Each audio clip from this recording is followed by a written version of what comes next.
Hey everyone, welcome to another episode of SDRescue.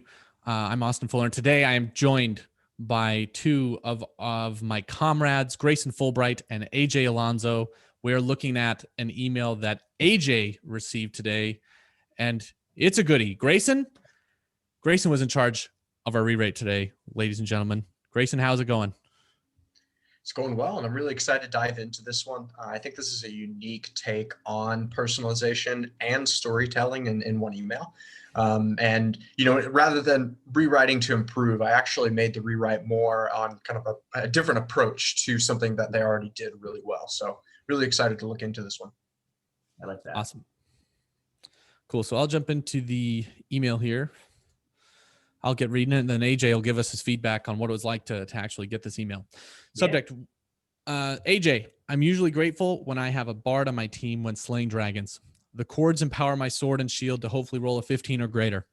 If only our SDRs had the instrument of a bard to empower their emails, life would be so much better for all of us. Our tech makes this easy by auto-suggesting events going on in the world of your prospects, giving each of your emails hyper-relevance at a click of a button. 30 minutes of research done in seconds, kind of like a bard and power-ups, but without the grind. Would you be curious to hear more? Yeah, I mean, I can't not open this email and take a look at it when the subject line is "Would Eichel Jorgen drive Pecklin in 2021?" Context for anyone listening. Eichel Jorgen is the current character I'm playing in my D&D campaign with my buddies. I've mentioned it in a webinar that I did for Sales Hacker, and it's actually on the bottom of my LinkedIn bio. So the SDR who reached out to me clearly did some digging and found that information. Probably wasn't too hard to find because I do like to talk a lot about my passion for D&D, and I try to inject it in a lot of the posts that I create. But he started with that hook of personalization, which was hyper relevant to me, obviously. And that sort of drew me into the email, but he weaved it in pretty well throughout the rest of the message. So overall, I was pretty happy receiving this. I had actually just posted something on LinkedIn about how a lot of the cold emails that I get had rough CTAs, and there were some things that you could do to tweak them to make them a bit more interest-based and help pique my curiosity versus try to sell me on like a 15-minute meeting. And maybe within 5 minutes of me posting that, I got this email. So clearly I somehow landed on his homepage. He saw that, did some research, sent the email out. So it was like perfect timing on his part, obviously very personalized. Yeah, I think one call out I want to make is their great use of personalization to actually create relevance and build context. I think a lot of salespeople are really into personalization one way or another, whether it's doing it like through an automated method or doing one by one. There's a lot of different approaches to personalization and storytelling out there. But I feel like sometimes people forget about the reason why you use personalization and or stories. And that's really to do exactly what AJ said. Yes, he was kind of like intrigued by the amount of personalization, and he opened the email with curiosity in mind, which is a great position when you're trying to get a prospect to actually take your message at face value and take meaning from it. But that's only step one. Step two is you have to go somewhere with the personalization. So when they mentioned your character, you were probably thinking, ooh, like they know that I'm playing D&D and they even mentioned my character name. Yeah, it's kind of like, wow, interesting. I wonder what this is about. But then the moment you open that email, you have the chance to go downhill. If it's too salesy, if it doesn't get to the point fast enough, if the story goes too far in a tangent. And so I want to make the call out that this person did a great job of highlighting what they needed to highlight to catch attention and build curiosity. But then they quickly tied their story and they quickly tied their personalization into the conversation that they're trying to have, which is, hey, we help empower SDRs. And I think that's something that people listening should take from this is try to always have a 1-2 punch with a story or with personalization. Don't just use it, figure out what you can do to have it come full circle and bring them to the conversation that you want them to have.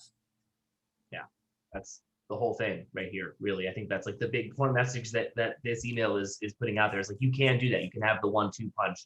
Like Grayson, you said, a lot of people just do the one, and like that's not enough. to get boxing now. I don't box, but it's not enough for a knockout. You can't just jab.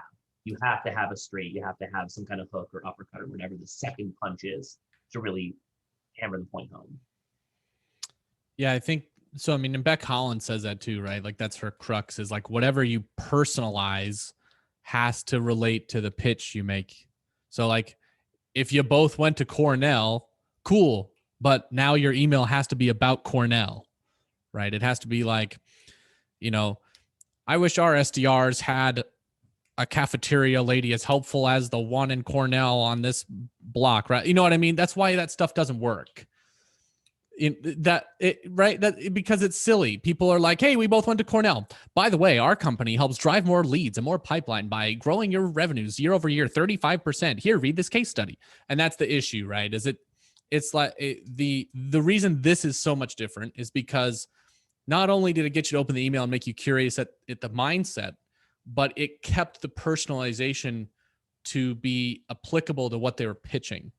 And that's and that's how you write a really nicely personalized email. If you don't, Grace and I have talked about a bunch of ways to make something relevant, but not super personalized. I think this is a really good example of how to put them both together and do really well. Did they get the meeting, AJ? They did. I rarely take meetings from cold emails, but this one was good enough of an email for me to read through the whole thing and understand what they do, and then pique my curiosity enough to respond. So I actually have that call today. Fun fact, this afternoon. So they, it's one of the only meetings I've taken from a cold email, I would say, in the past like 6 months. So did the job. Yeah, I think, that's where a lot of SDRs fall short is they write the subject line, would Eichel Jorgen drive pipeline in 2021? Say, hi, AJ, I saw in your LinkedIn bio that your D&D character's name was Eichel Jordan. That's so cool. I like D&D too. By the way, our company helps SDRs, blah, blah, blah, blah, blah. And that's where it breaks down, So good to see that this worked, right? I mean, that's kind of what I want to show is, hey, for all the SDRs watching, this gets meetings. AJ got on the meeting. I'm notoriously stingy when it comes to stuff like this. So if I can take a meeting from this kind of email, you can book meetings with an email like this.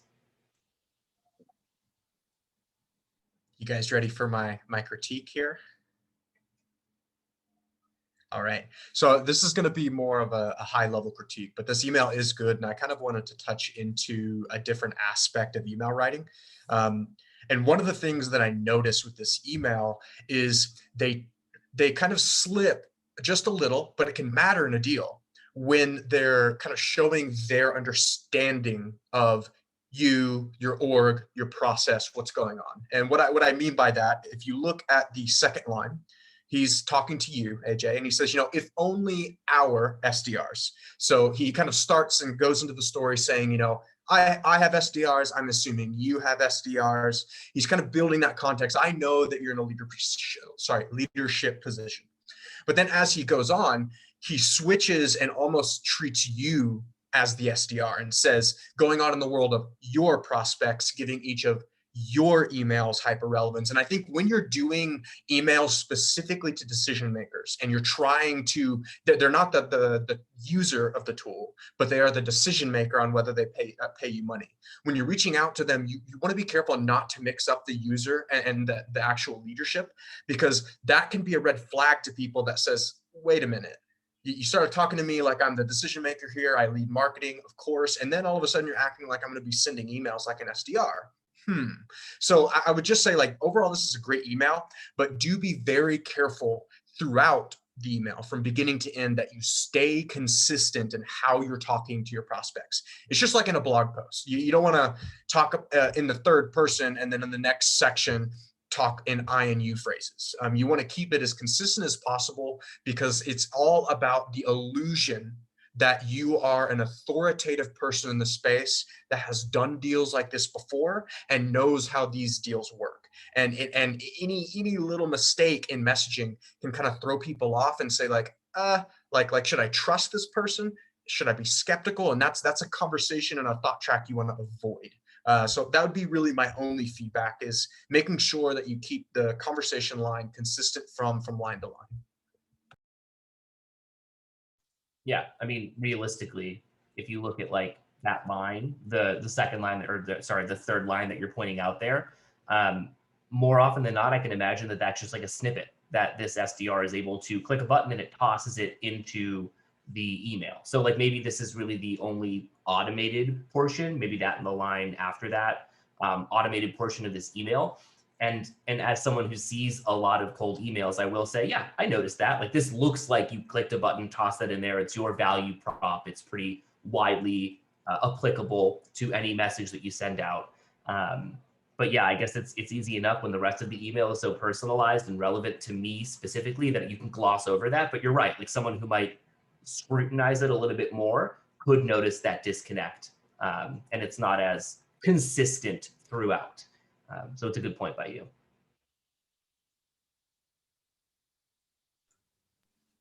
Yeah, I mean, and there's, look, I don't have much more to add on that point. I think it's a good point. I was just thinking, like, at the end, my only nitpick being somebody that's somewhat familiar with the subject matter is like, it says kind of like a Bard and power-ups without the grind at the end.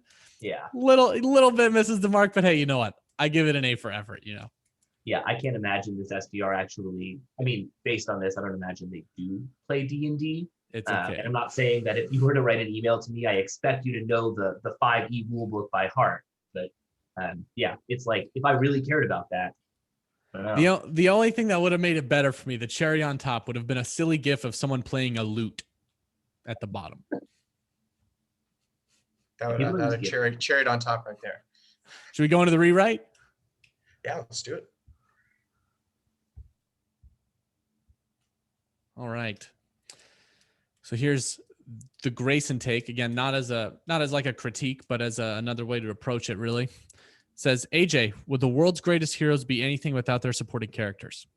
Whether it's a medic, bard, pit crew, or council advisors, the best accomplishments known throughout history and fantasy might not have been possible without the right backup.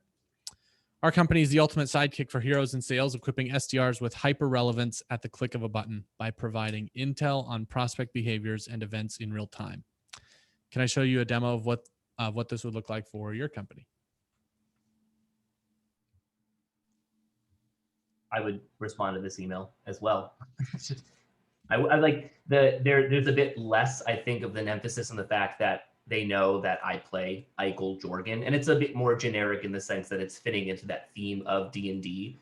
I would say, and I don't, like, you would never know this, but I am the leader of the party that we're currently playing through my campaign of. I've taken assumed the captainship of our crew as the bard, which is wild, and no one should ever do that in any campaign. But that's the only misfire here. Like, I'm not a supporting character. I am the main character. But other than that, yeah, I mean, you've nailed it. Like the idea of the bard being that supporting character and sort of equating that, like we talked about before, back to the piece of technology and tying in the value prop to the theme of the message is spot on. Right. And you definitely hit the nail on the head in the fact that I always tend to try to write emails so that they can be applicable to anyone in that persona. Because, when you personalize, you should be personalizing on the spot when you're sending to that person. But in general, it's good to learn how to build messaging towards an audience that on the whole can effectively penetrate it and start conversations. And so I took the amazing personalization from the original, and my whole goal was just saying, like, all right. Let's maybe assume that we don't know if AJ is into D&D or not. Let's maybe assume that we don't have the time to do this personalization beforehand. And then let's see if we can make an email that has a similar impact. And so that was really my mission here, is to show people that, look, the above email I think is better than mine. Why? Because it has direct personalization of something unique and memorable for AJ that hooked him. And so I don't think I could beat that. But what I am trying to show everyone here is there's a way that you can still come off as incredibly relevant, as incredibly involved and knowledgeable about the industry without actually targeting a specific individual. If you understand the space, if you understand how their companies and their departments and their teams operate, and then you also know where this person fits, the person that you're emailing, then you can make it seem as if it's highly personalized without having to actually go in and do 5, 10, 15 minutes of research per email. Austin, I haven't heard you yet, so I wanted to get your thoughts on what you think about the rewrite. So I like the rewrite a lot. I think, yeah, like you said, if you strip out the personalization and knowing AJ's D&D character, this is a really compelling way to do it. And you still play on that analogy of a D&D party, or again, you make it a little bit more generic in the sense that you say pit crew, council advisors, medic, so many different things. If you're in the military, you know that a corpsman or a medic in your squad is really important. There's a lot, that can be gaming or not gaming, right? Could be anybody that served in the military. So I think that's good. I think what you've done here, another thing is to point out that you can have orange in your email and it still be decent, right? Like most of the time we stand here on the show and we say, hey, look, it's tons of orange.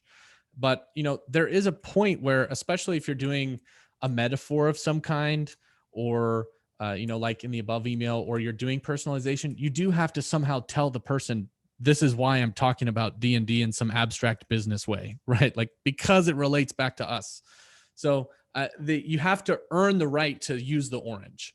The problem is that most people lead with the orange and use the orange, the seller info, the talking about yourself and talking about the company as the thing. So I think this is a really good example of how to earn the right to talk about the orange.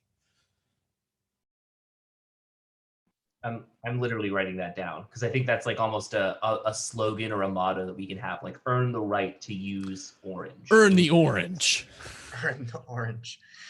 Yeah, I did want to touch on a point that you made, Austin. I intentionally broadened the types of people I could grab with this messaging. And one unique thing that I thought about while I was writing this is you're right. The question in the intro can be interpreted however my prospects want. So you're right. Maybe like if someone is in the military, the first line, would the world's greatest heroes be anything? That might make them think about, their military experience. And maybe that's how they connect with it. Or maybe they play video games, but the video games have a medic. Or maybe they're into race cars and they like pit crews. Or maybe they're just into fantasy in general and they understand that kings and emperors or any leader is going to have a council of advisors. And so I did that intentionally, not to add too much info, because we talk about that a lot, of be very careful what words you use and how many words you decide to use to describe something. But I went out of my way to fluff it up a little bit, because I knew that not everyone knows what a bard is, and not everyone really understands what Dungeons and Dragons is about and what type of game it is. And so I was purposefully trying to say, listen, doesn't matter what you agree with in this statement, or in terms of kind of like where you get your experience, like this statement about how accomplishments take place is still true when it comes to supporting characters. We're kind of pulling the bias out of it and saying like, listen, whether it's this or this or this, I'm just here to talk about X, or I'm just here to talk about Y.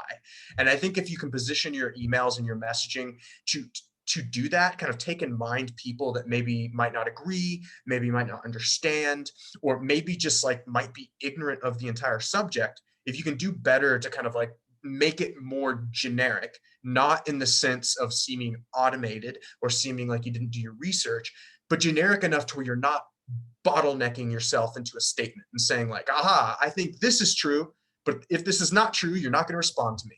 You don't want to do that. So I just wanted to kind of highlight that it's better to try to make statements that more people can agree with than it is to try to make risky statements that only a few people or people who are in market might agree with.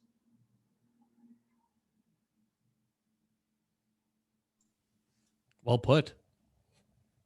What more needs to be said? I don't know. I mean, maybe, I don't know. I'm like reading through the email again, and it's like, yeah, it's the perfect example, I think, of like relevant versus personalized, sort of mass appeal versus individual appeal. The one thing I guess maybe is like focusing on, and this is like why I got this email in the first place, is CTAs, and making sure that when, in my experience, the best CTA is, for a cold email, is to pique interest, give them something, and then in exchange for that thing, they give you time for a demo or for a second call or whatever it might be. So maybe adding something like, and this didn't happen in the original email, but something that I am a proponent of, hey, I've got this study or this post or this article that I can share with you to help illustrate my point. Would it make sense to send this over, Grayson? I know you've used that CTA a lot in the past. So maybe switching that up, instead of asking for a demo, you're offering them something up to help pique that curiosity. I don't know. I'm just thinking of other things to fill time with. Honestly, you've done a great job at writing this email. Again, it's something I would respond to, and something you could realistically, if you're watching this, use in your own prospecting if it fits well enough with your value props to tweak it a little bit. So I don't know. I don't want to be nitpicky. Yeah, well, I mean, I think you make a good point about CTA. And honestly, like out of every part of an email that I write, the CTA is always the hardest. And it's because it all depends on when you're sending it, like timing and kind of like your reputation with them when you send an email and ask them for their time, or you're asking a question, like all of that's very important. And so, you know, when I rewrote this email and I added the CTA, I used it specifically for the reason that I'm assuming, hey, this is probably a first touch email, which means, you know, I don't know if you're in market or not. And I really don't have the right to make an assumption about that. And so you might be ready to talk to me right now. And it would, in my opinion, it would do me worse off by me being insecure and saying, oh, this is my first touch, but maybe they're not in market. Maybe I should just focus on making a first impression. I say instead, listen, if you're giving them a first touch, you know they're the right targeting, and like you can't do the research to actually see if they're qualified and in market, then just reach out. The first touch, second touch, those are where you should be more direct, or you at least shouldn't be afraid to try to say, hey, like, I don't know you in the situation yet, but are you A or B or C?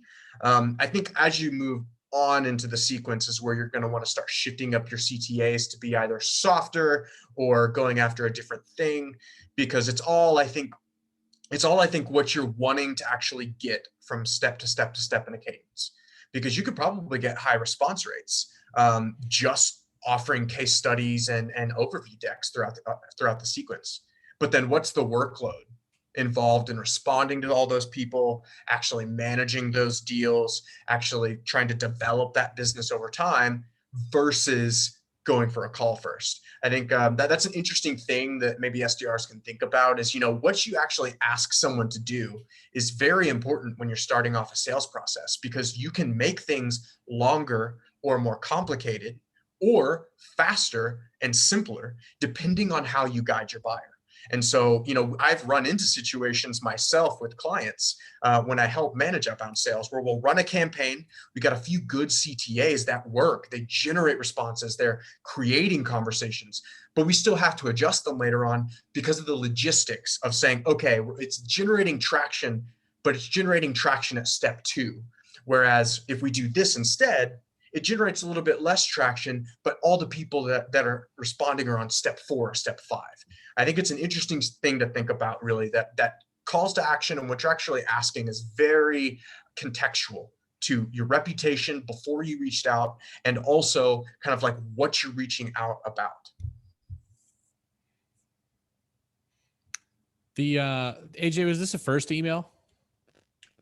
Yes, this was. Okay, so this was their initial email. Yep. Yeah, so I mean, I think, like you said, Grayson, yeah, I mean, we can. That's the thing, right? That's the argument is, hey, do we want to move people to meetings and qualified buyers, or do we want to have case study meetings or overview decks or fun videos, right? Like that is true. I think that there is a degree where you could dilute your sequence down to nothing. Well, I don't want to say down to nothing, but you could dilute your sequence and inadvertently elongate your sales process to converting people who actually are in market. Yeah, and it totally depends on who you reach. Like, I don't think I'm a massive target account for this person, but if it were a bigger opportunity, or if they looked at the account that, as an SDR, if you look at the account that you're selling into, and you know, just based on size, that it's going to take a longer deal cycle, you're going to have to pull in multiple stakeholders, maybe it made sense to at that moment pique interest. But yeah, if it's a small enough account, you think you can secure a quick win, and they don't necessarily sort of on the surface look like it's going to take all of that extra work to have that first demo, go for this.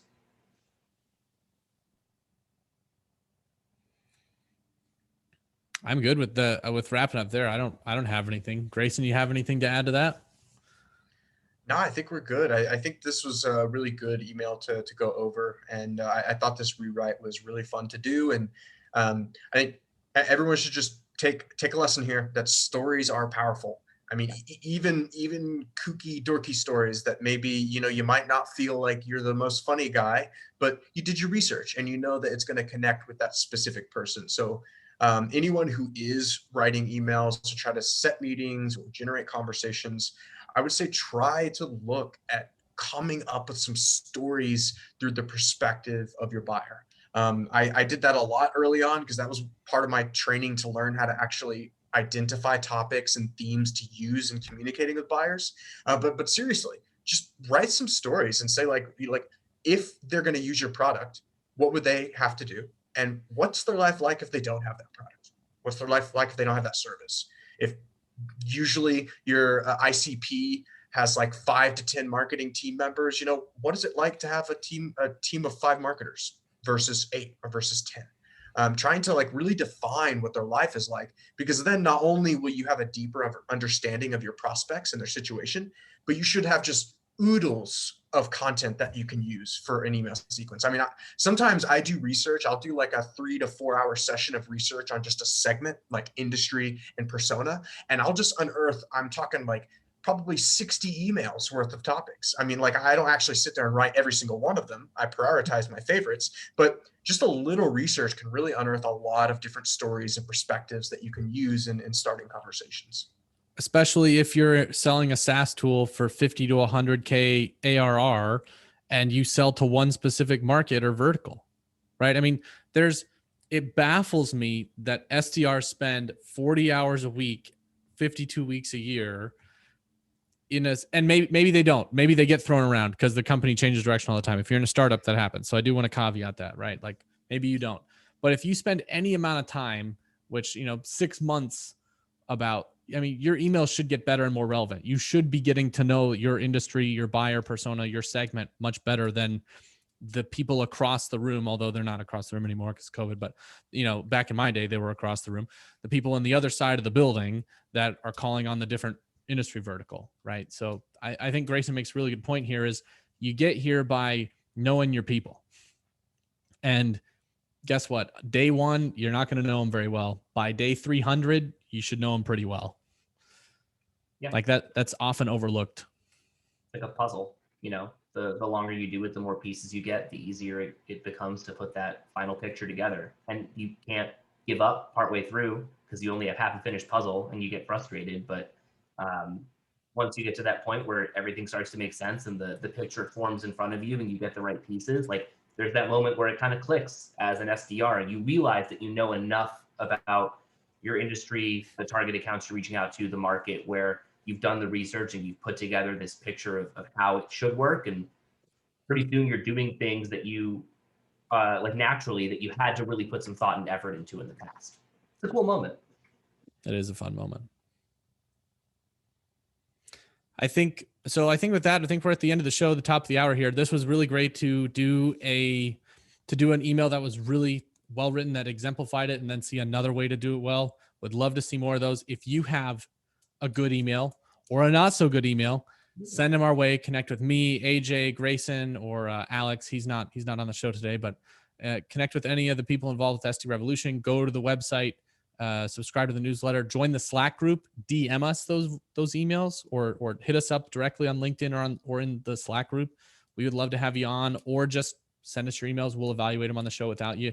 Either way, we'll work something out. We'd love to have you on. Speaking of having people on, we do have some guests coming up. Heck yeah. Big guests. Hit subscribe, mash the like button, just obliterate it with prejudice, because we have guests coming. Who's going to talk about the guests? Yeah, I'm doing it next week. the 22nd of March, next Monday, we're going to have Christina Finseth from Interseller on. She's going to be going through some of the emails, or one email that we're going to rewrite and talk through with her. She's huge in the cold email game, built a whole personal brand around it. So really excited to get her thoughts, opinions, advice on the show. That's the nearest term one. More guests coming up after that. Still figuring it out, but lots. We got of a cool big people. queue of guests. Yeah. You want to be a guest? Queue up. Hit AJ More up. than me. I don't count. I'm already part of this. No. so- I said queue up and hit AJ up to be a guest. Yeah. Be like me. Be on the show. Oh yeah, be like Fun. AJ. All right, thank you everyone for joining us. We'll see you next week, 10:30 a.m., 11:30 a.m. Eastern time on Monday. Yes, sorry, daylight savings time is weird for me overseas. Thanks for letting me everybody. show up again, guys.